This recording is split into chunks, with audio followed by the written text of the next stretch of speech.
پہلی بات تو ہے کہ ایصال ثواب کی مجلسیں ثواب کہاں سے آتا ہے کہ جو ہم اپنے مردگان کو، اموات کو، میت کو، اپنے مرنے والے کو کرتے ہیں؟ پہلی بات تو کہ آپ آ رہے ہیں اس مردے کے نام پر، سن رہے ہیں ذکر اہل بیت. سب ایصال ثواب کی مجلس فلاں مرحومہ کی، فلاں مرحوم کی.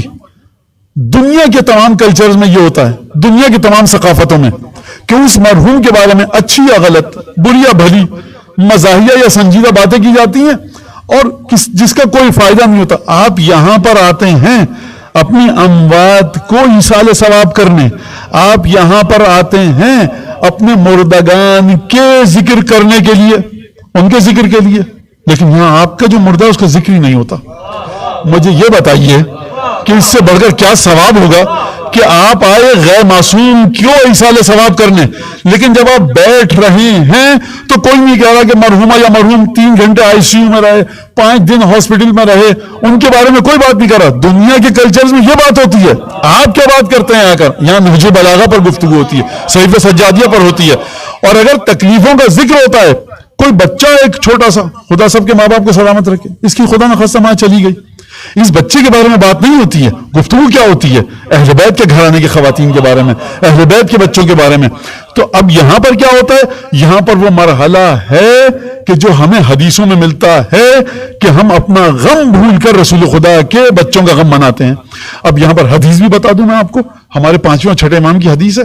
فرمایا کہ دیکھو جب بھی تمہیں کوئی مصیبت آئے، کون سی مصیبت؟ جب بھی تم پر کوئی مصیبت آتی ہے، تمہارے مال میں، اولاد میں، یا تمہاری جان پر، فذکر مصابک بمصاب رسول اللہ فإن الخلائق لم يصابوا بمصیبت. دیکھو جب بھی تمہاری جان پر کوئی مصیبت آئے، تکلیف ہو گئی بدن میں، یا مال چلا گیا، یا اولاد میں کوئی دکھ درد دیکھا، امام فرما رہے ہیں جب بھی یہ مرحلہ آئے تو اپنی مصیبت کے مقابلے میں رسول خدا کی مصیبت کو یاد کیا کرو.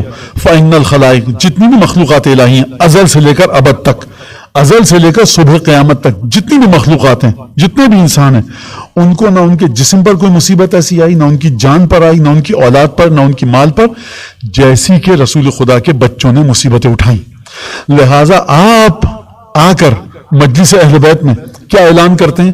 اس معیار کو پورا کرتے ہیں، اس کرائٹیریا کو پورا کرتے ہیں جو رسول خدا نے دیا ایمان کا. وہ کیا ہے؟ لا یؤمنن عبد حتی اکون احب الیہ من نفسہ وولدہ ومالہ. تم میں سے کوئی شخص اس وقت تک مومن نہیں ہو سکتا، ہرگز ہرگز، جیسا ماں فرما رہے ہیں، تم میں سے کوئی شخص اس وقت تک مومن نہیں ہو سکتا جب تک کہ مجھے اپنے آپ سے، اپنے مال سے، اپنے اہل و عیال سے زیادہ مجھ سے محبت نہ رکھے. یعنی ہمارے اہل و عیال کا مرتبہ بعد میں ہے، رسول خدا کا مرتبہ پہلے ہے. ایمان کا معیار رسول خدا بتا رہے ہیں. اب جب ایمان کا یہ معیار بتایا تو یہاں پر آپ دیکھ لیجئے حدیث مجلس میں آپ کو کیا ملتا ہے.